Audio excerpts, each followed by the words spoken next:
Hello guys, ঘরে কি tiles বসাতে চান? তবে এই ভিডিওটা আপনাদের জন্য। ভিডিওটা ভালো লাগলে অবশ্যই শেয়ার করতে ভুলবেন না এবং লাইক কমেন্ট করতে অবশ্যই ভুলবেন না। টাইলস তো 3-4 রকম প্রসেসে বসে। তো আপনাদের টাইলসের প্রসেস জানতে গেলে কোনটা ভালো প্রসেস সেটা জানতে গেলে অবশ্যই এই পেজটাকে ফলো করে নিতে হবে। এবং দেখুন, আমি তো সর্বপ্রথমে মেঝেটাকে একই লেভেলে করে পাটটা মেরে নিয়েছি। পাটটা মারানোর পরে তার উপরে ঘোলা দিয়ে আমি কেটে নিয়েছি এবং টাইলসে 6 mm করে আমি অ্যাডিসিভ দিয়ে সুন্দর করে টাইলসটাকে বসিয়ে নিলাম এবং হাতুড় দিয়ে আমি সেট করে নিচ্ছি।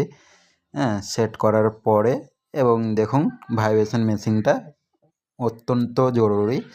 কেন কি ভাইব্রেশন মেশিন না হলে সাউন্ড করে টাইলসে। তো